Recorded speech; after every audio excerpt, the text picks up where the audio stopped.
आप देख रहे हैं तज्जियों, तबसरों और अहम तरीन खबरों पर मुश्तमिल पाकिस्तान का सबसे मुस्तनद और मोतबर न्यूज शो दुनिया मेहर बुखारी के साथ। अस्सलाम वालेकुम एंड गुड इवनिंग। मैं हूं मेहर बुखारी। अमेरिका की जानिब से साल 2024 में तीसरी बार बैलिस्टिक मिसाइलों की तैयारी की मुआवनत के इल्जाम में मजीद 4 पाकिस्तानी इदारों पर पाबंदियां आयद कर दी गई हैं। तशवीशनाक अमर यह है कि पाबंदियों की इस फहरिस्त में पाकिस्तान का सरकारी इदारा नेशनल डेवलपमेंट कॉम्प्लेक्स NDC भी शामिल है। अमरीकी महकमा खारजा की जानिब से जारी करदा बयान में यह कहा गया है कि ये पाबंदियां नेशनल डेवलपमेंट कॉम्प्लेक्स समेत 3 Karachi based firms Akhtar and sons private limited, affiliates international and Rockside enterprises पर आयद की जा रही हैं कि जो बड़े पैमाने पर तबाही फैलाने वाले हथियारों की तैयारी और उनके लिए आलात की तरसील में मुलव्विस हैं। इससे कबल इसी साल सितंबर 2024 में अमेरिका ने एक चीनी रिसर्च इंस्टीट्यूट और कई कंपनियों पर पाबंदियां आयद की थीं कि जिनके बारे में उनका यह दावा था कि वो पाकिस्तान के बैलिस्टिक मिसाइल प्रोग्राम के लिए आलात और टेक्नोलॉजी की फरामी में मुलव्विस हैं। इसी साल अप्रैल में भी चीन की 3 और बेलारूस की 1 कंपनी, जबकि अक्टूबर 2023 में पाकिस्तान को बैलिस्टिक मिसाइल प्रोग्राम के पुर्जाजात और सामान फराहम करने के इल्जाम में चीन की 3 मजीद कंपनियों पर इसी तरह की पाबंदियां आयद कर दी गई थीं। दिसंबर 2021 में अमरीकी इंतजामिया ने पाकिस्तान के जोहरी और मिसाइल प्रोग्राम में मुबैना तौर पर मदद फराहम करने के इल्जाम में 13 पाकिस्तानी कंपनियों पर पाबंदी आयद की थी। पाकिस्तान पर अमेरिका का यह दबाव बढ़ता दिखाई दे रहा है कि जिस पर पाकिस्तान की तशवीश बजा है। पाकिस्तान के दफ्तर खारजा ने अमेरिका के इस इकदाम को बदकिस्मती और तासुब पर मबनी करार दिया है। दफ्तर खारजा से जारी एक बयान में यह कहा गया है कि पाकिस्तान की स्ट्रेटेजिक सलाहियतों का मकसद मुल्क की खुद मुख्तारी का दिफा और जनूबी एशिया में अमन कायम रखना है। दफ्तर खारजा का कहना है कि निजी कारोबारी इदारों पर इस तरह की पाबंदियां मायूस कुन हैं। पाकिस्तान का वो मिसाइल प्रोग्राम नाजरीन के जिसका तस्करा सितंबर 2024 में अमरीकी वजारत खारजा के एलामिये में किया गया था, इसमें मीडियम रेंज या दरमियानी फासले तक मार करने वाले बैलिस्टिक मिसाइल शाहीन 3 और अबाबील शामिल हैं कि जो multiple independently targetable re entry vehicle यानी कि more commonly known as MIRV missile के तौर पर जानी जाती हैं। पाकिस्तान के मिसाइल हथियारों में ये सबसे बेहतरीन सलाहियतों वाले मिसाइल हैं। अमेरिका में पाकिस्तान के साबिक सफीर हुसैन हक्कानी ने एक्स पर यह कहा है कि जब अमेरिका ने पाकिस्तान के एटमी प्रोग्राम पर पाबंदी आयद की थी तो जमहूरियत और इंसानी हकूक के हवाले से अमेरिकी बयानात भी पाकिस्तानियों की निगाह में मशकूक हो गए थे। यह भी दबाव का हिस्सा गर्दाना जाएगा। अब मिसाइल प्रोग्राम से मुतल्लिक पाबंदियों से भी पाकिस्तान की अंदरूनी सियासत में ऐसा ही तासुर पैदा हो सकता है। अमरीकी वजारत खारजा की जानिब से अभी गुज़िश्ता रोज ही पाकिस्तान में इंतखाबी बेज़ाब्तगियों पर तशवीश जाहिर की गई है, लेकिन जिस तरह के हुसैन हक्कानी साहब ने कहा, मुस्लिम लीग नून के सीनियर रहनुमा हनीफ अब्बासी ने आज अमेरिका की जानिब से लगाई गई पाबंदियों का सारा मलबा तहरीक इंसाफ पर डाल दिया है। उनका कहना है कि तहरीक इंसाफ अपने मकसद में कामयाब हो गई है।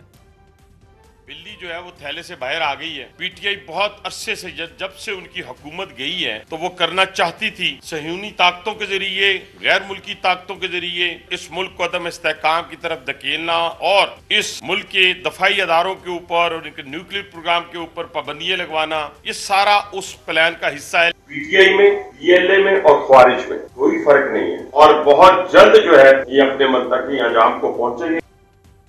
हैरान कुन बात यह है कि इंडिया तकरीबन 1 दहाई से भी जायद अरसे से बैलिस्टिक मिसाइल सिस्टम पर काम कर रहा है और ना सिर्फ इसकी तजर्बात करता रहता है बल्कि बड़ा वोकली इसके ऊपर बात भी करता है। अब इंडिया ने हाल ही में एज वी स्पीक पहले MRV मिसाइल यानी कि अग्नि 5 का 1 से जायद वॉरहेड्स के साथ तजर्बा भी किया है और ये इंटरकॉन्टिनेंटल बैलिस्टिक मिसाइल है कि जिसकी रेंज कम अज कम 5000 से 8000 किलोमीटर है। गुज़िश्ता 8 सालों से अमेरिका का असल मसला हमारे हथियारों की रेंज का है या कुछ और है। अमेरिका की जानिब से बार बार की पाबंदियां पाकिस्तान के लिए अपनी सलाहियतों को बढ़ाने के लिए दरकार आलात और टेक्नोलॉजी का हसूल क्या मुश्किल बना सकती हैं। बात करते हैं, हमारे साथ दिफाई माहिर डॉक्टर रिफत हुसैन साहब मौजूद है। डॉक्टर साहब बहुत बहुत शुक्रिया साथ देने का। फरमाई दीजिएगा, अमेरिका पहले भी निजी कंपनियों पर पाबंदियां आयद कर चुका है, इस बार उन्होंने NDC को भी नामजद किया है कि जो कि बुनियादी तौर पर एक अहम तरीन सरकारी छतरी तंजीम है हमारी।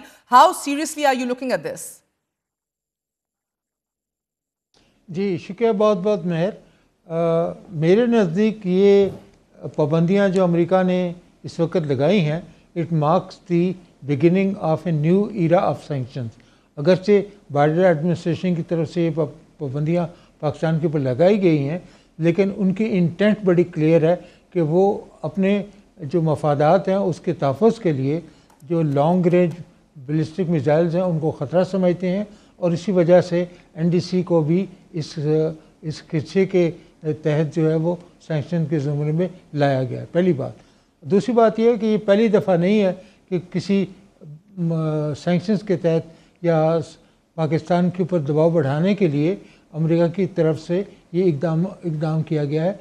माजी में भी हम देख चुके हैं, लेकिन इस दफ़ा जो इन सैंक्शंस के दरमियान और जो पहली सैंक्शन लगे हैं उनके दरमियान फ़र्क ये है कि ये पहली दफ़ा है कि पाकिस्तान के लॉन्ग रेंज बैलिस्टिक मिसाइल को, अगरचे उन्होंने लॉन्ग रेंज बैलिस्टिक मिसाइल की जो रेंज है उसका तयन नहीं किया है, लेकिन अंडरस्टूड बात है कि इसका मकसद ये है कि पाकिस्तान के नेशनल डिफेंस जो कॉम्प्लेक्स है उसको पाबंदियाँ लगाई जाएँ और उनको हर तरह से इमदाद के हवाले से जो 3 कराची बेस्ड जो कंपनियां हैं जिनका आपने जिक्र किया है वो भी बड़ी अहम है। तो मैं समझता हूँ कि this means more trouble for Pakistan, और पाकिस्तान के वजारत ख़ारजा की तरफ से वजाहत आई है, इट इज़ वेरी क्लियर कि Pakistan consider it to be an unjust and unviable measure. हाँ, जो ट्रंप एडमिनिस्ट्रेशन है जो कि 20 तारीख को जो कि हल्फ उठाने जा रही है, उनकी वजह से जो बयानात आ रहे हैं वो भी काफ़ी खौफज़दा हैं, क्योंकि न सिर्फ मिडल ईस्ट के हवाले से भी बल्कि पाकिस्तान को बायलैटरली इस सैंक्शंस की रजीम के अंदर लाना ये बजाते ख़ुद एक बड़ा डिस्टेबलाइजिंग इकदाम है। और इसके हवाले से जो वज़ारत ख़ारजा का मौक़िफ़ है वो न सिर्फ सही है बल्कि तारीख़ी तनाज़ुर में भी अगर उसको देखा जाए तो it was India who brought the proliferation threshold to South Asia, और पाकिस्तान का कोई इसके अंदर कोई भी जवाज़ नहीं बनता।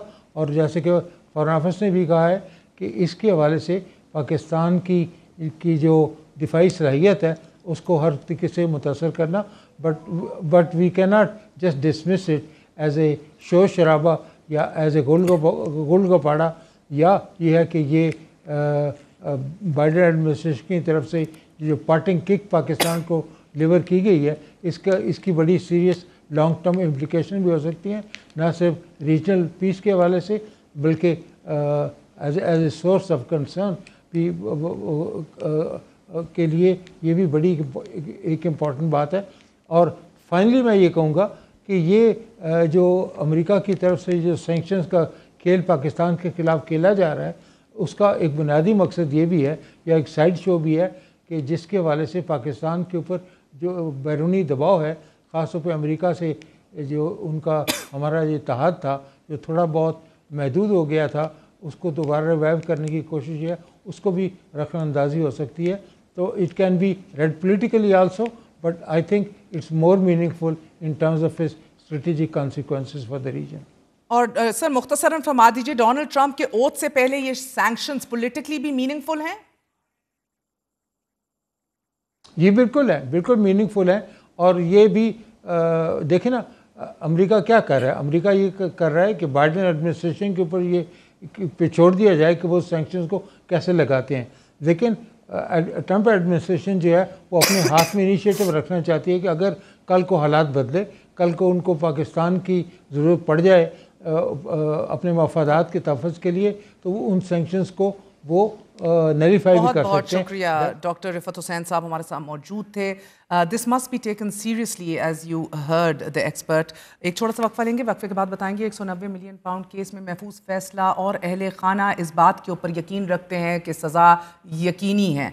डायलॉग कितना रियलिस्टिक नजर आ रहा है आफ्टर वेरी शॉर्ट ब्रेक।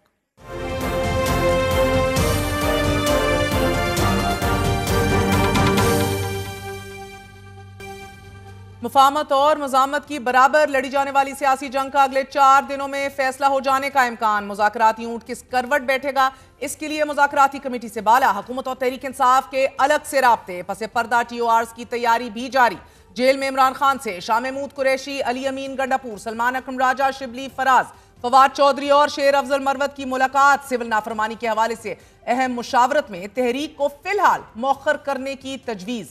जबकि तहरीक इंसाफ सैकड़ों लाशों की तरह 200 लापता अफराद के मौकफ से पीछे हट गई है। अली अमीन गंडापुर ने वाज़ेह किया है कि हमारे 54 लोग लापता हैं। बदलते इस मौकफ में मगर सोमवार तक इमरान खान के खिलाफ 190 मिलियन पाउंड केस का फैसला भी मुतवक्के है। आज ही इमरान खान से मुलाकात करने वाले वजीर आला अली अमीन गंडापुर पर भी GHQ हमला केस में फर्द जुर्म आयद कर दी गई, जबकि जेल से जारी पैगाम में इमरान खान ने एक बार फिर मुतालबात तस्लीम ना होने पर इतवार को सिविल नाफरमानी की तहरीक के पहले मरहले का आगाज करने का अंदिया दे दिया है।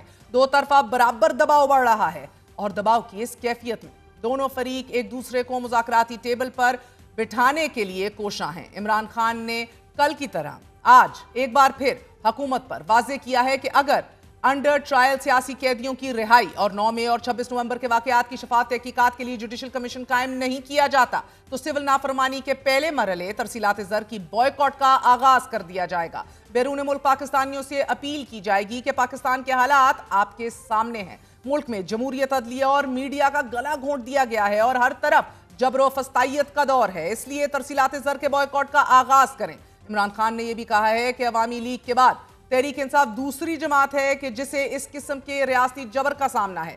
इमरान खान ने यह भी कहा कि 26 नवंबर पाकिस्तान की तारीख का स्याह तरीन दिन है। निहत्ते लोगों पर फायरिंग की गई, कई अफराद 3 हफ्ते से गायब हैं। गुमशुदा अफराद को ढूंढना हुकूमत की जिम्मेदारी है। हुकूमत जवाब दे कि इतने अफराद कहां गायब हैं। इमरान खान ने पार्टी चेयरमैन और पार्लिमानी पार्टी को हदायत देते हुए कहा है कि उन अफराद के लिए असेंबली में आवाज बुलंद की जाए। इमरान खान ने मजीद कहा कि मैं खुद फायरिंग की खबर सुन के शदीद अजियत का शिकार हो गया और नींद की गोली खाने के बावजूद निहत्ती अवाम पर तशद्दुद के कर्ब से सो नहीं सका।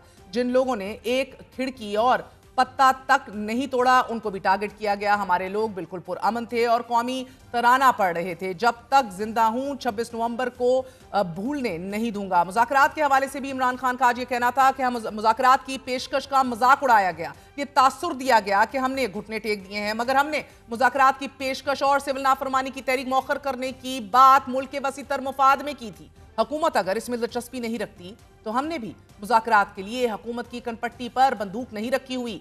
हमारे मुज़ाकरात की पेशकश को हमारी कमजोरी हरगिज ना समझा जाए। इमरान खान ने हुकूमत को पैगाम देते हुए कहा है कि अगर हुकूमत चाहती है कि सिविल नाफरमानी की तहरीक शुरू ना हो तो हमारे दोनों मुतालबात पर हमसे राब्ता कर लिया जाए या हमें कायल किया जाए कि ये मुतालबात गैर आईनी हैं और इन पर बात मुमकिन नहीं है। इमरान खान के इस तवील तरीन पैगाम का ये नुक्ता इंतहाई अहम है कि हुकूमत या तो मुतालबात मान ले या फिर हमें कायल कर ले कि मुतालबात गैर आईनी है।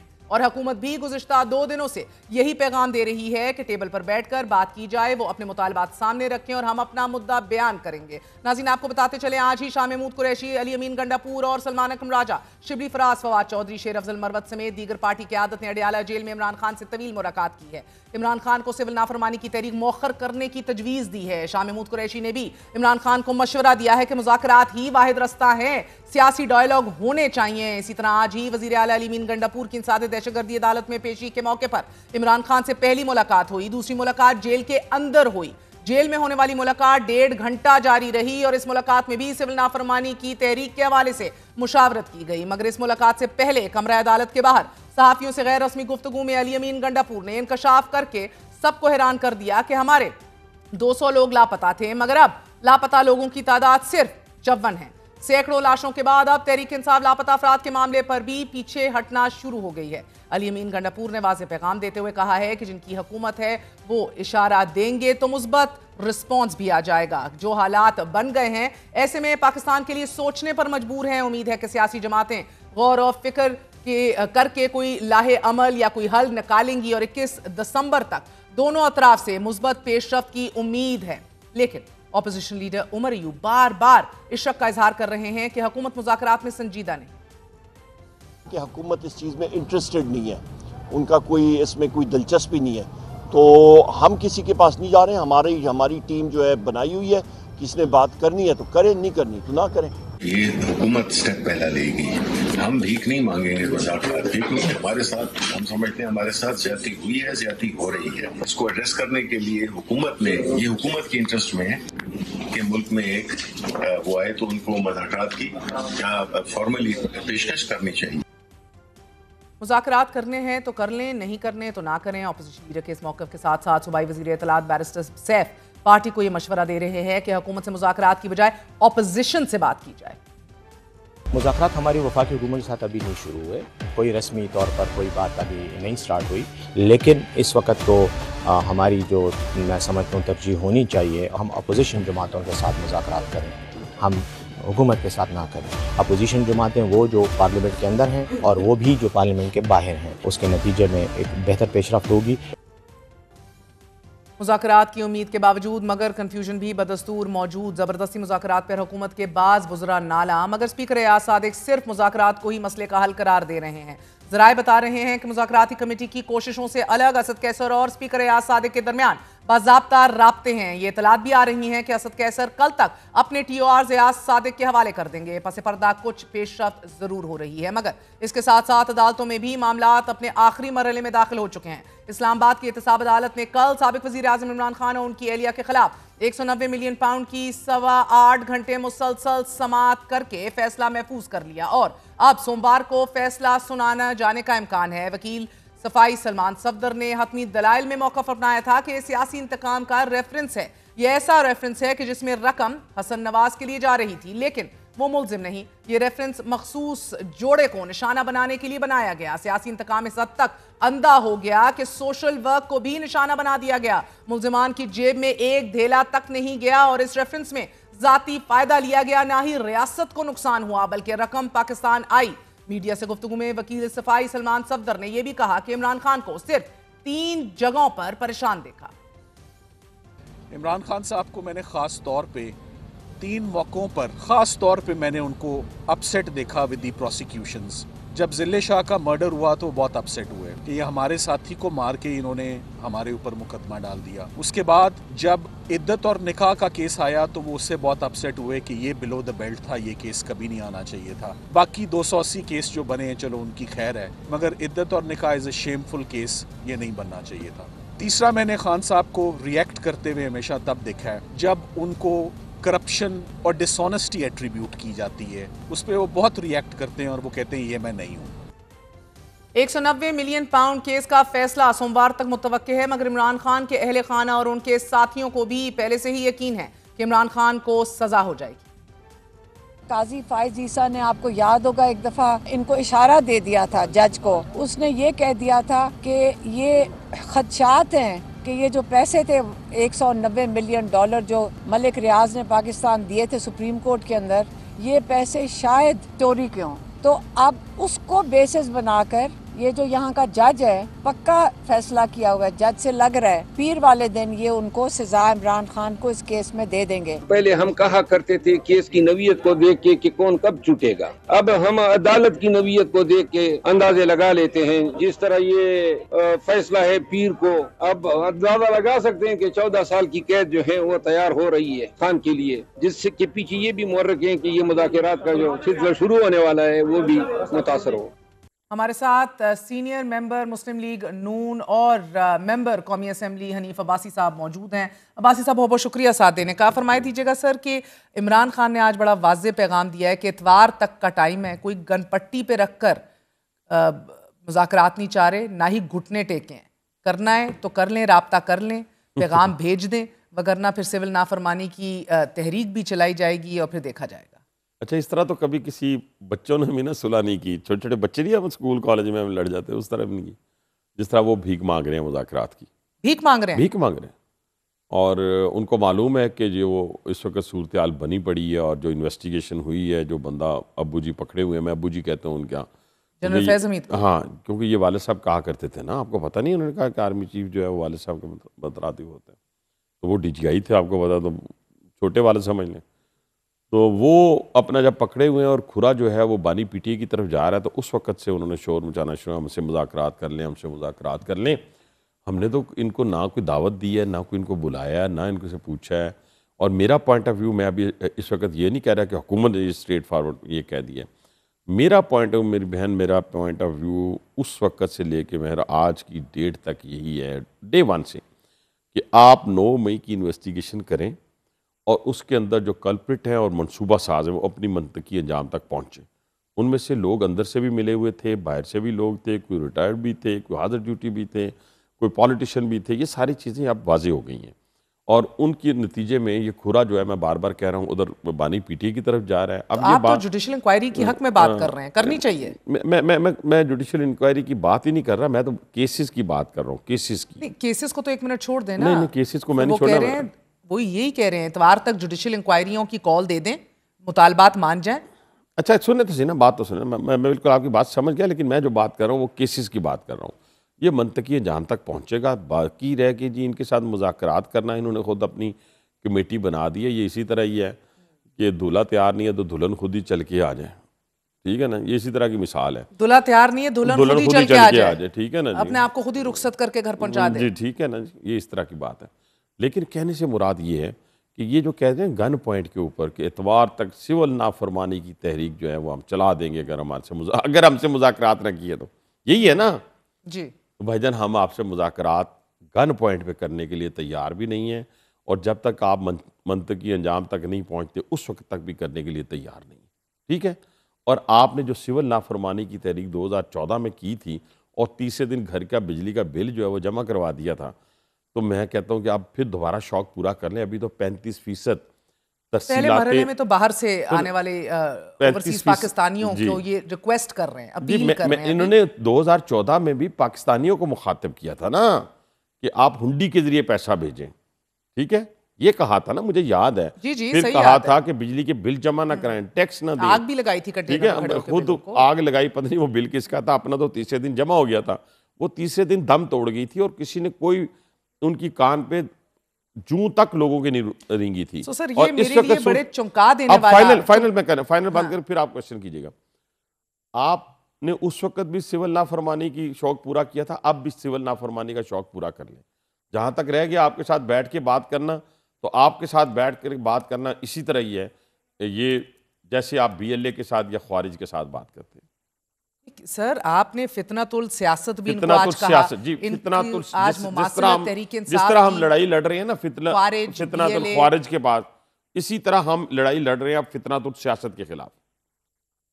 जो सिर्फ फितने और फसाद की सियासत रह गई है, दहशतगर्दी की सियासत रह गई है, इसके पीछे महर किसी किस्म का कोई सियासी मोटिव्स है ही नहीं, है ही नहीं। तो मुझे बात बताएं, ये फिर डायलॉग क्यों करने जा रहे हैं? कौन? आपकी हुकूमत। मेरी हुकूमत ने तो किसी जगह नहीं आपको कहा सर, कल मुझे राना सनाउल्लाह साहब ने हमें खबर दी है कि हम वजीर आजम वापस लौटते हैं तो हम 7 रुकनी कमेटी बनाएंगे जिसमें पीपल्स पार्टी भी होगी, MQM भी होगी, इनको एंगेज करेंगे। आज सादिक ने आज कहा मुज़ाकरात मुज़ाकरात मुज़ाकरात, nothing else. Are you playing good cop bad cop? अच्छा सुने ना, जब तक ये कन्विक्शंस नहीं आती। मेरी बात सुने। पहली बात तो ये है कि किसी को एंगेज करना कोई, मैं कहता हूँ कि गलत बात नहीं है। अच्छा, ख्वारिज को और BLA को, BLA ख्वारिज को नहीं, हमने वैसे सूफी मोहम्मद के साथ भी तहरीक नफाज़ शरीयत मोहम्मदी की अभी छोड़ दे, उधर ना जाएं। अभी स्पीकर की बात पे आ जाए ना, मैं ताकि लोगों को सारी बात समझ आए ना, आधी बात तो ना समझ आए। स्पीकर साहब ने जो बात की है वो हाउस के कस्टोडियन है, ठीक है, वो कर सकते हैं बात।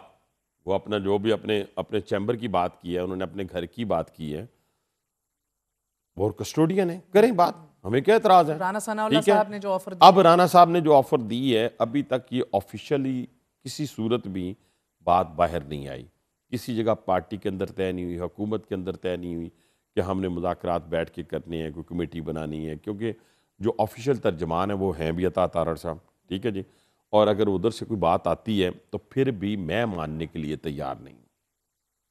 बहैसियत एक MNA, एक पॉलिटिकल वर्कर, एक पाकिस्तानी की हैसियत से, क्योंकि मेरा मौक़िफ़, और आप जैसे कितने आपकी जमात में, मेरा मौक़िफ़ ये है, मेरा ख्याल है सारे ही होंगे, मेरा मौक़िफ़ ये है, मेरा मौक़िफ़ डेली चेंज नहीं होता, और मैंने थूक के चाटा भी कभी नहीं, मैंने कभी यू टर्न भी नहीं लिया, क्योंकि मैं अपने मौक़िफ़ के अंदर बड़ा वाज़े होता हूँ।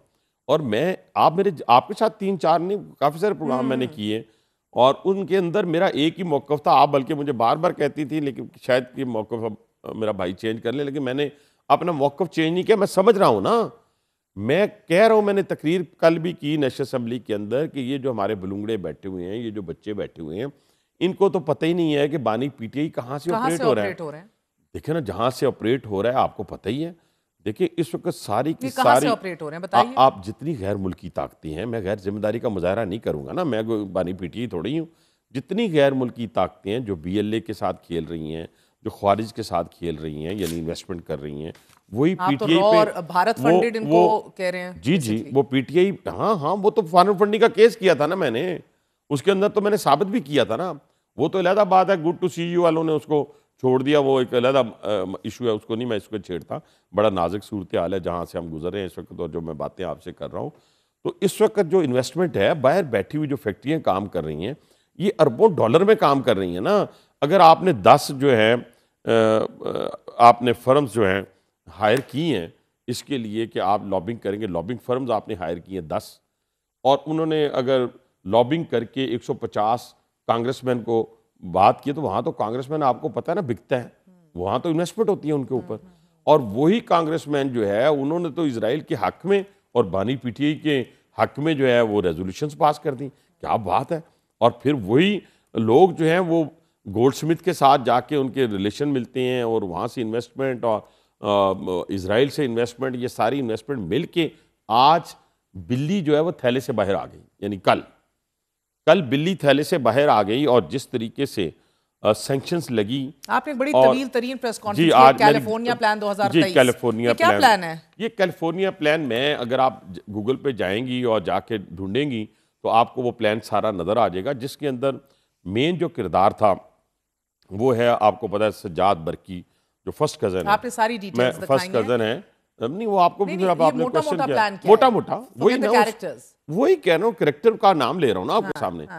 वो और वही गैर मुल्की ताकतें जहाँ से ये कहते थे कि हमारी हुकूमत को गिराया गया है, जहाँ से आप कहते हैं कि हमें हुकूमत में वापस लाने की भीख मांग रहे हैं, वही ताकत जिसके लिए इन्होंने 10 बाइडन गवर्नमेंट को 10 खतूत लिखे, जिन खतूत के अंदर लिखा कि पाकिस्तान के अंदर जो है इस वक्त ह्यूमन राइट्स के ये मसाइल हैं और इस वक्त फ़ौज ये कर रही है और ये है, इस पर पाकिस्तान पर सैंक्शंस लगाएं, पाकिस्तान पर वीज़ा बैन लगाएं, पाकिस्तान के जो इक़्तिसादी या इकॉनमी के हवाले से चीज़ें हैं या जो आप एड दे रहे हैं उसको बंद करें। ये सारी चीज़ें उन खतूत 10 खतूत को निकालें अगर कहीं से आपको मिल जाएं कांग्रेसमैन के, तो उन सारों के अंदर ये चीज़ें मौजूद हैं। आप ओवरली सिंप्लीफाई करके एक इशू को पॉलिटिसाइज कर रहे हैं। पिछले 8 साल से अमेरिका का दबाव है, मिसाइल प्रोग्राम के हमारे 8 साल से दबाव है। ये कोई नई बात नहीं है। हमारी रीच, मिसाइलों की रीच जहां तक जाती है वो एक बहुत बड़ा इशू है। सो एंड ये पहले भी ये प्राइवेटली भी लग चुकी हैं ये सैंक्शंस। पहले एनडीए पे तो पहली दफा इस तरह ऑफिशियली लगनी है, प्राइवेटली पहले लग चुकी हैं। लेकिन ये प्रोलिफरेशन के हवाले से इनकी जो एक स्टेटेड पोजीशन है, हम तो काम जारी रखेंगे अल्हम्दुलिल्लाह, हमारा तो काम हमेशा जारी रहता है। मुश्किल होगा Majeed, we will have to try harder, but the point लेकिन इसमें हमें देखें ना, इमरान खान से कैसे कनेक्ट कर रहे हैं। देखिए मेरी बात सुने, हमें कोई बाहर से जितनी ताकतें हैं ना जो पाकिस्तान को डिस्टेबलाइज करना चाहती हैं, जब से न्यूक्लियर प्रोग्राम आपने शुरू किया सब ने ताकतों ने जोर लगाया ना, लेकिन किसी ने कंप्रोमाइज पाकिस्तान में नहीं किया ना। अब आपने कहा ना किस तरह आप उनके साथ कनेक्ट कर रहे हैं, तो सुन तो लेना। अब किसी ने जब से न्यूक्लियर प्रोग्राम शुरू हुआ, जुल्फ़िकार अली भुट्टो ने शुरू किया, पहरा दिया ज़ियाउल हक ने, उसके बाद मियां नवाज शरीफ साहब ने, इवन जनरल परवेज़ मुशर्रफ ने, फिर मियां नवाज शरीफ साहब ने, मैं कहता हूँ फिर उसके बाद जमाली साहब ने, जितनी हुकूमतें आई हैं, ठीक है। लेकिन शकूक व शबात तो हमें उस वक्त पैदा हो गए ना जिस वक्त मैं आपसे बार बार बात ये कह रहा हूँ कि ये जो ताकतें हैं इनकी जो जहाँ ये रेजोल्यूशंस पास हुई हैं, जहाँ पे हमायत की जाती थी बार बार, वही सियोनी ताकतें हैं जो पाकिस्तान की एटमी ताकत को, पाकिस्तान के मिसाइल प्रोग्राम को तबाह बर्बाद करना चाहते थे, लेकिन किसी ने कॉम्प्रोमाइज नहीं किया। वो हम मंतकी जहाँ तक पहुंच गए। कैदी नंबर 804 अडियाला में बैठ के कॉम्प्रोमाइज कर रहा है। नहीं, वो उससे पहले कर चुका है, वो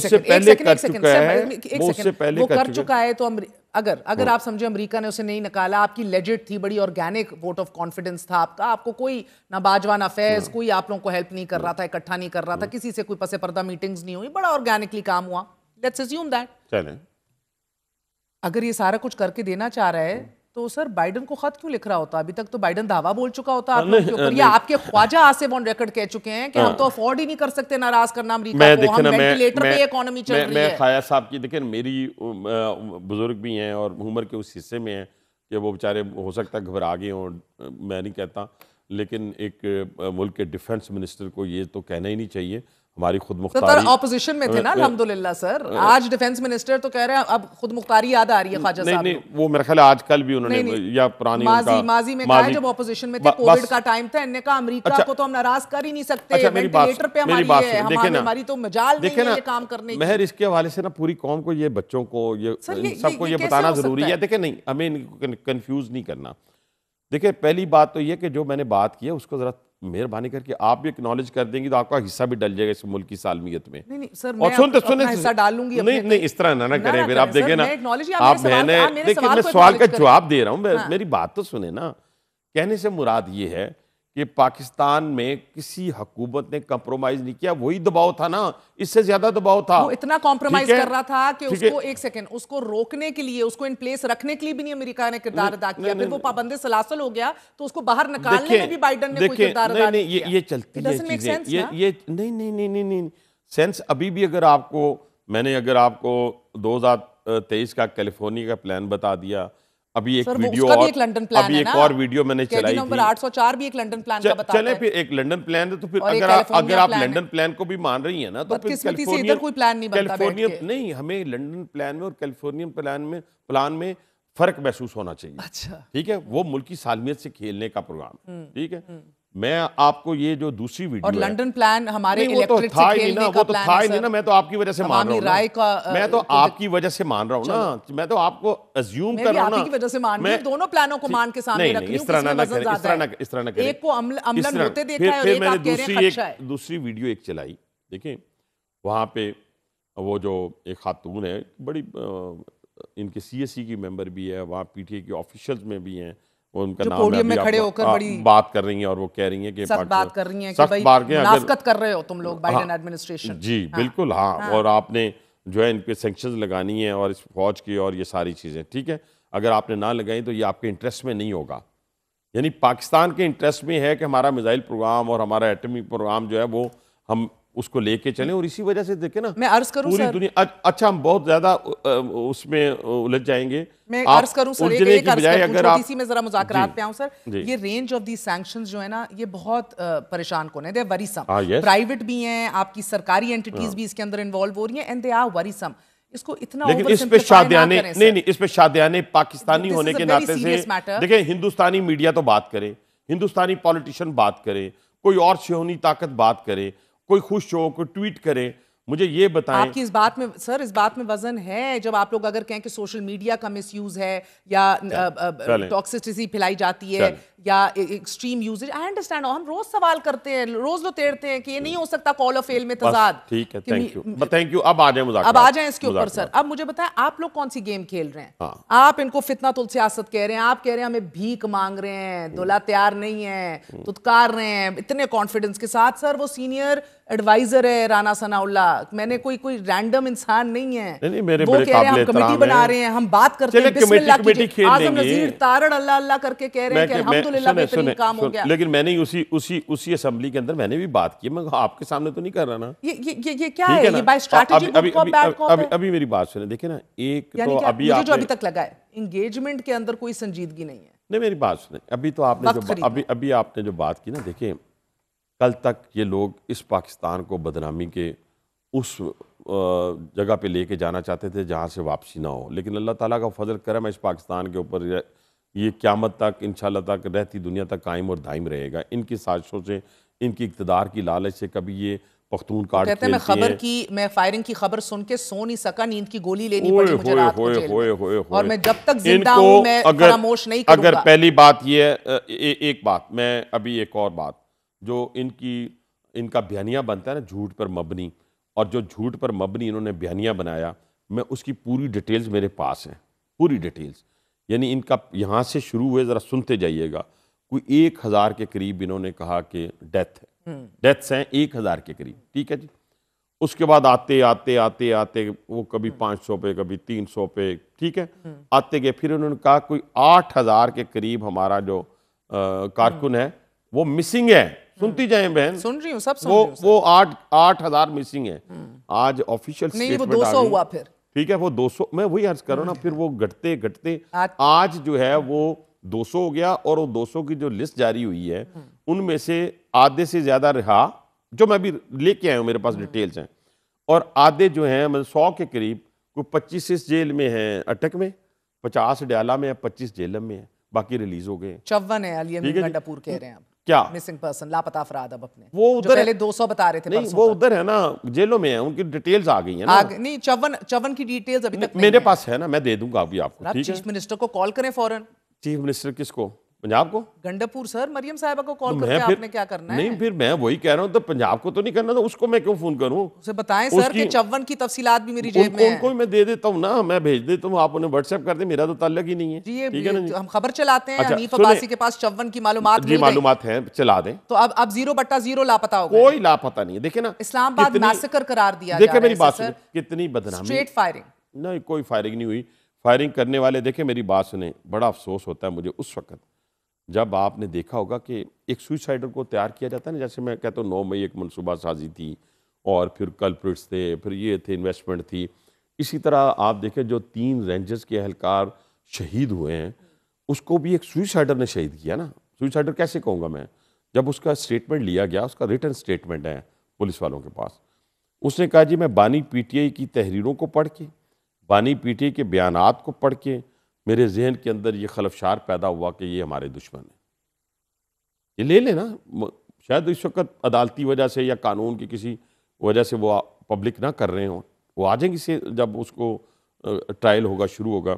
उसका बयान हल्फी आपने बयान हल्फी आ गया, उसने स्टेटमेंट दे दिया, मान लिया कि मैंने इस वजह से उनको तो तहवील में था बच्चा, मुझे पता है, मगर अब वो बयान हल्फी की अच्छा, अब आप देखें ना, फिर ये तहवील में इसका मतलब ये हुआ कि वो सामने हम वीडियो देख के भी जो है वो शोहदा की शहादत को नहीं मान रहे। मैंने कब कहा नहीं मान रहे? हाँ, मैं कह रही हूँ कि बच्चा एट लार्ज नहीं था, पकड़ लिया था उसे। पकड़ लिया। और ये भी पता है उसने कन्फेस कर दिया। बयान हल्फी से आप मुझे आगाह कर रहे हैं, तो खबर है, ये कह रही हूँ सर, शहादत कौन नहीं मान रहा? थैंक यू, अल्लाह जन्नत नसीब करे। हमारे शोधा चौथा पुलिस कांस्टेबल, ये कह रही यूनिफॉर्म शोधा पुलिस कांस्टेबल अब आ जाए, जो वो अब ये कहते हैं जी कि हमारे 12 लोग जो हैं वहां मारे गए and non uniformed as well. ठीक है जी, आपकी हुकूमत है, you are responsible for everyone. नहीं, हम रिस्पॉन्सिबल इसलिए नहीं है, जरा सुनती जाए, मैं बड़े लॉजिकली आपसे बात करूंगा। मैं एक पॉलिटिकल वर्कर हूं, मैं ना किसी को बेगुनाह जेल में, जैसे मैंने कहा ना कि ये पख्तून कार्ड असद कैसर ने तकरीर की कि देखें पख्तूनों के साथ ये हो रहा है, पख्तून, मैंने कहा भाई मेरे, इस मुल्क में फ़िरका वारियत का कार्ड फेल हो चुका है, ज़ुबान का कार्ड फेल हो चुका है, सुबाइयत का कार्ड ऑलरेडी फेल हो चुका है। आपने ज़ुबान की बुनियाद पे बात करके, मैंने कहा एक पख्तून, अब फिर दोबारा आपके प्रोग्राम के ज़रिए कहने लगा, क्योंकि आपका प्रोग्राम माशाल्लाह पूरी दुनिया में देखा जाता है और देखा जा रहा होगा। मैं कहता हूँ कि एक पख्तून रावलपिंडी, जिसमें मैं नुमाइंदगी कर रहा हूँ, पूरे डिस्ट्रिक्ट रावलपिंडी की बात कर रहा हूँ, ठीक है, एक पख्तून बेगुनाह कोई पकड़ के मुझे दिखाए, अगर मौजूद है तो सुबह मेरे पास घर आ जाए। लेकिन अगर कोई गुनाहगार पख्तून है, पंजाबी है, मैं किसी की गारंटी नहीं दे सकता। लेकिन अगर कोई बेगुनाह है, सुबह मेरे पास आए, मैं उसको, आप ये बातें सब सही करते हैं सर, प्रॉब्लम ये है नहीं, मैं क्या देखे ना, उसमें बंद कर देना, इसको बंद कर दें इसको। सर आप उस कबूतर की मानंद हैं कि जो जब आपको एक नैरेटिव सूट अच्छा, मैं कह रहा हूं, आप उसे एक्सप्लोर भी नहीं करते सर। ये फुटेजेस भी आई हैं, रेडी वाले लोग 48 घंटे सड़कों पे बैठे हुए हैं, कभी हमें पकड़ के इधर बैठाया हुआ है, चीजें रिपोर्ट हुई। I am not arguing with this. अच्छा देखिए, मैं आपसे कह रही हूं आपने पॉलिटिकल रिकंसिलिएशन करनी है या नहीं करनी इनसे? देखिए ना, मैं फिर वही बात आप कह रही हैं कि जबरदस्ती अगर करवानी है गन पॉइंट पे, तो फिर वो जैसे आपने जो आपको स्टेटमेंट कहते हैं मैं लिख के दे। सर ये मुझे इसीलिए परेशान कर रहा है कि कल को रिसीविंग एंड पे अगर आप भी होना, और मसला ये है सर, 9 में तो अच्छा, आप लोगों ने आप लोगों ने नहीं की, मगर मसला ये नहीं, रिसीविंग एंड एक आपकी बात को और अच्छा कर दूं, आपकी वजह से और अच्छा कर दूं, यानी आपका मतलब है कि ये जो सुप्रीम कोर्ट ने भी कहा ना, तो हम कह रहे हैं कि जी ठीक है, वो जो फौजी अदालतें में करें, तो किसी ने आपको ये सवाल करना चाहिए, कोई फौजी अदालतों में कल निवासी आप भी जा सकते हैं, फलां भी जा सकते हैं। मैं इसका जवाब ये देता हूँ, और मैंने जवाब दिया है हर जगह, नेशनल असेंबली के अंदर, 1-2 प्रोग्रामों के अंदर।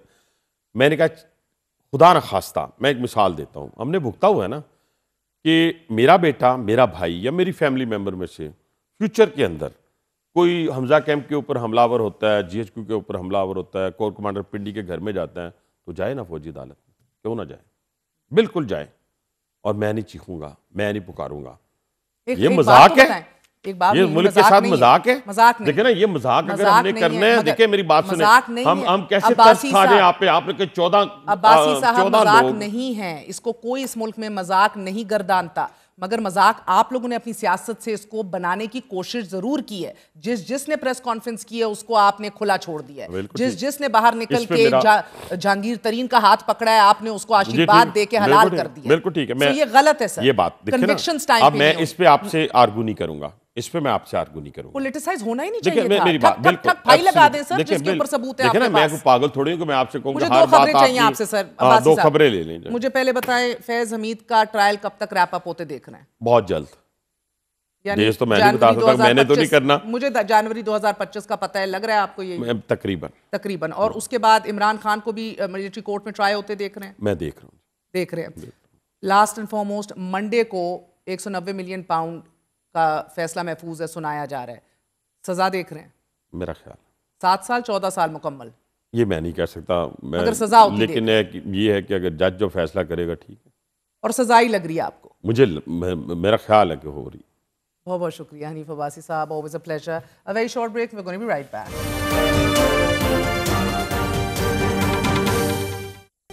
पाकिस्तान स्टॉक एक्सचेंज में गुज़िश्ता 3 दिनों के दौरान ब्लडबाथ जारी रहा, मगर आज KSE 100 इंडेक्स में कार्नेज देखा गया। सिर्फ एक दिन में KSE 100 इंडेक्स में तारीखी 4795 पॉइंट्स की मंदी देखी गई कि जिसके बाद 1,06,200 पॉइंट्स की सतह पर बंद हुआ। अगर गुज़िश्ता 3 दिनों की गिरावट को देख लिया जाए तो ये तकरीबन 10,000 पॉइंट्स बनती है। सिर्फ एक दिन में KSE 100 इंडेक्स 1,07,000, 1,08,000, 1,09,000 और 1,10,000 की 4 नफसियाती हदें बरकरार ना रख सका और कारोबारी दिन के दौरान 472 कंपनियों के 1 अरब 16 करोड़ शेयर्स का लेन हुआ। 66 शेयर्स की कीमतों में इजाफा, जबकि 371 कंपनियों के हिस्से की कीमतों में कमी देखी गई। मार्केट की मंदी के हवाले से 2 मौक़िफ़ सामने आ रहे हैं। पहला तो ये कि गुज़िश्ता रोज की तरह आज भी सरमायाकारों ने कारोबार पर मुनाफे को तरजीह दी, जबकि दूसरा मौक़िफ़ यह है कि ये सब कुछ हुकूमत की जानिब से गुज़िश्ता रोज मुतारिफ करवाए जाने वाले टैक्स कवानीन तरमीमी बिल 2024 में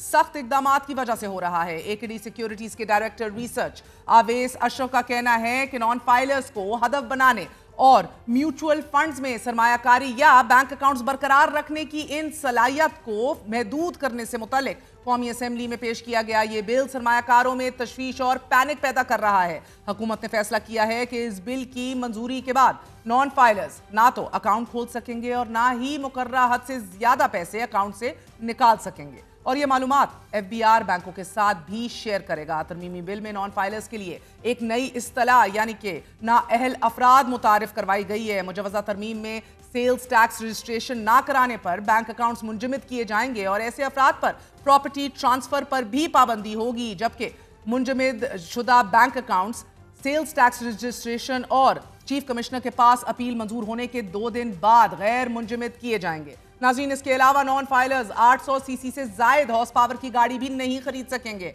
नॉन फाइलर के मखसूस हद से ज्यादा जायदाद और शेयर्स की खरीदारी पर भी पाबंदी होगी। टैक्स कवानीन तरमीमी बिल में एक तरमीम के मुताबिक FBR उन लोगों के नामों की लिस्ट भी जारी करेगा कि जिनके अकाउंट्स मुंजमद किए जाएंगे और हुकूमत के पास ये भी इख्तियार होगा कि वो नॉन फाइलर्स की प्रॉपर्टी और कारोबार सील करने की मजाज हो। तरसीलात ज़र में इजाफे, करंट अकाउंट के सरप्लस रिकॉर्ड अपनी जगह। मुजवजा टैक्स कवानीन तरमीमी बिल 2024 पर ताजरों की तरफ से रिएक्शन सामने आ रहा है और इसके दौरान साबिक निगरान वजीर निजकारी फवाद हसन फवाद ने यह इंकशाफ किया है कि निगरान हुकूमत ने PIA निजकारी का तमाम काम मुकम्मल कर लिया था, मगर मौजूदा हुकूमत ने PIA के पूरे प्रोसेस को सैबोटाज कर दिया है। पिलडेट सेमिनार से खिताब करते हुए फवाद हसन फवाद ने कहा है कि निजकारी के लिए वाज़ेह मकसद और बयानिया होना चाहिए। दुनिया में कोई एक ऐसा मुल्क बताइए कि जहां निजकारी कमेटी का सरबराह वजीर खारजा हो।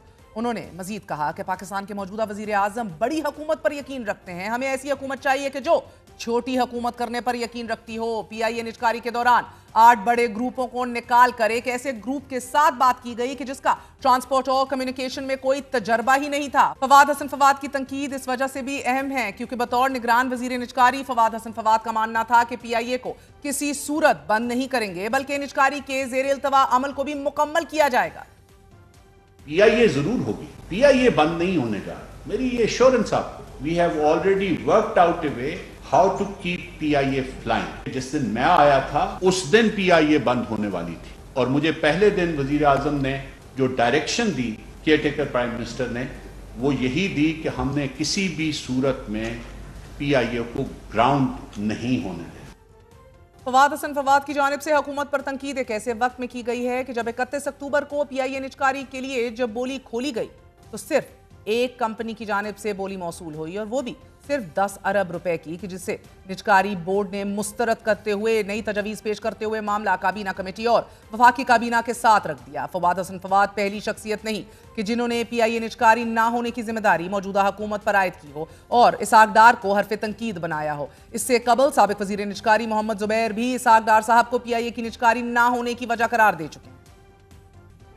2015 के बाद एक बार फिर PIA की निजकारी में नाकामी अपने अंदर एक बहुत बड़ा सवाल है। वहीं यह भी जरूरी है कि हुकूमत उन सवालात का जवाब तलाश करे और असबाब को दूर करे कि जो PIA की नीलामी में हायल हो रहे हैं। बिलखसूस उन सवालात को जरूर एड्रेस करना चाहिए कि जो वजीर खारजा, डेप्यूटी वजीर आजम, मुतअद्दिद अहम तरीन कमेटियों के मेंबर इसाक डार पर उठाते चले आ रहे हैं। आज कौमी असम्बली इजलास के दौरान भी PIA के मामले पर हुकूमत को सख्त सवालात का सामना रहा। पीपल्स पार्टी के नवीद कमर ने PIA की निजकारी का मामला कौमी असम्बली इजलास में उठाते हुए इस्तफसार किया कि कौमी इदारे की दोबारा निजकारी की बात हो रही है, क्या टाइम फ्रेम रखा है, प्रोसेस को बेहतर करने के लिए आपने सोचा भी है या नहीं, कि जिसके जवाब में पार्लिमानी सेक्रेटरी आसिया इसहाक ने ऐवान को बताया कि इस वक्त PIA के पास कुल 34 जहाज हैं कि जिनमें से 12 जहाज इस्तेमाल के काबिल ही नहीं, जबकि 17 जहाज काबिल इस्तेमाल हैं। 7,300 मुलाजिमीन को सालाना 35 अरब रुपए की तनख्वाहें अदा की जाती हैं। नबील गबोल ने टिकट्स ब्लैक होने का इंकशाफ किया तो अब्दुल कादिर पटेल ने निजकारी के बाद टिकट्स की कीमतों में इजाफे का खदशा जाहिर किया। प्रोसेस को बेहतर करने के लिए क्या आपने सोचा भी है या आप कह रहे हैं बस फिर अंधाधुंध हम चले जाएंगे? अब तक प्राइवेटाइजेशन के नाम पर जो कुछ भी हुआ, इससे बड़ी मौकरी नहीं हो सकती। कराची से लाहौर तक के बस जितने चलते हैं उनका भी रूट का शायद इतना बिडिंग नहीं हुआ होगा जितना PI का बिडिंग हुआ। अगर ये कहा जाए कि प्राइवेटाइजेशन कमीशन की और मिनिस्ट्री ऑफ प्राइवेटाइजेशन का फेलियर है सर, तो ये फिर ज्यादती है। अच्छी खबर है वो है कि हमारे रूट्स जो हैं वो बहाल हो गए हैं यूरोप के लिए, एंड वी आर एक्सपेक्टिंग कि हमारा अगला भी होगा। अब के बार ये समझा जा रहा है कि बिड्स बेहतर होंगी और कंपेटिटिव होगा। यही नहीं, वफाकी वज़रा की ऐवान में आदम शिरकत पर हुकूमत की अहम तरीन इत्तेहादी पीपल्स पार्टी ने वॉकआउट भी किया। सिर्फ कार्रवाई टालने के लिए इधर आते हैं कि कोई उल्टा सीधा जवाब दे दिया तो हम कहते हैं बस अब वो गुजर गया, हम आगे बढ़ें। एक तो वजीरों को आपने ब्लैंक चेक दे दिया कि उनके आने की ज़रूरत नहीं है क्योंकि पार्लियामेंट्री सेक्रेटरी है तो वो is equal to a minister. This is not the way that you should run the assembly. We find it insulting to sit in a house where we get these kinds of answers. They are supposed to be answerable to this house. They are not supposed to go through motions of being answerable to this house. I'm sorry, but if this is the way we are going to run this house, then we can't be part of it. यकीनन फैज़ अहमद फैज़ जब बाकमाल लोगों की लाजवाब परवाज का जुमला कौमी airline के लिए लिख रहे होंगे तो उनके जहन में एक लम्हे के लिए भी ये नहीं आया होगा कि एक ऐसा वक्त भी आएगा कि PIA जैसे नेशनल कैरियर को चलाने की बजाय, उस पर फख्र करने की बजाय जोर इस पर दिया जा रहा होगा कि हमें इसे बेचना है। PIA चलाना मेरे ज़िम्मे नहीं लगाया गया। मेरे ज़िम्मे PIA को ठीक करना नहीं है। मेरे ज़िम्मे जो PIA जिस तरीके की है, जिस हालत में है, सिर्फ बेचने की जिम्मेदारी है। PIA ठीक करने की जिम्मेदारी मेरी नहीं है। मुझे तो एक बहुत सारे महकमे दिए गए कि ये हुकूमतों से नहीं चल सके, ये प्राइवेटाइज करने हैं। बकौल वजीर निजकारी 830 अरब रुपए खसारे वाले इदारे PIA की निजकारी मुल्क कौम के मुफाद में है, जबकि साबिक वजीर निजकारी मोहम्मद जुबैर के मुताबिक PIA सालाना 100 अरब रुपए का नुकसान कर रही है। आज PIA के पास 17 जहाज काबिल इस्तेमाल हैं, मगर पायलट्स की तादाद 700 से भी ज्यादा है। मगर ऐसा नहीं कि शुरू से ही मामलात ऐसे चल रहे थे। PIA दुनिया की पहली एयरलाइन थी कि जिसने बोइंग 707 तैयारों का इस्तेमाल किया। PIA ने कई एयरलाइंस को तश्कील दिया, उनके अमले को ट्रेनिंग और तरबियत दी, और सबसे मारूफ तरीन इनमें एमिरेट्स एयरलाइन है। एमिरेट्स एयरलाइन ने PIA से 2 जहाज लेकर 1985 में अपने ऑपरेशंस का आगाज किया था और आज एमिरेट्स एयरलाइन के पास 116 बोइंग A380 हैं, 10 बोइंग 777-200 LR और 123 बोइंग 777-300 ER हैं। रवा साल एमिरेट्स एयरलाइन को वर्ल्ड्स बेस्ट एयरलाइन का अवार्ड दिया गया। 6.6 अरब डॉलर्स की ब्रांड वैल्यू के साथ दुनिया की चौथी बड़ी एयरलाइन 250 जहाजों के साथ 80 ममालिक की 152 डेस्टिनेशंस में ऑपरेट करती है। एमिरेट्स एयरलाइन की सालाना कुल आमदन 33 अरब डॉलर है। एमिरेट्स दुनिया की बेहतरीन एयरलाइन वैसे ही नहीं बनी, यकीनन वहां ऐसा कोई वजीर हवाबाजी शायद होगा ही नहीं कि जो ये बयान दे सके। पाकिस्तान में टोटल 860 एक्टिव पायलट्स, जिसमें से 262 आउट ऑफ 860, 30% ऑलमोस्ट, उनके लाइसेंसेस फेक हैं, लाइसेंसेस ठीक नहीं है। उन्होंने एग्जाम्स प्रॉपर नहीं दिए, खुद नहीं दिए, उनका वो फ्लाइंग एक्सपीरियंस नहीं है। छांटबीन के नतीजे में 658 ऐसे लोग जिनकी डिग्रियां जेली थी। ये सिलसिला 2008 से लेकर 2018 तक हुआ कि 28 पायलट ऐसे हैं कि जिनकी डिग्रियां जेली। 19 फरवरी में एक इंक्वायरी बोर्ड तश्कील दिया, इंक्वायरी बोर्ड में वो तादाद बढ़नी शुरू हो गई। आज के लिए इतना ही। गुड नाइट, अल्लाह हाफिज।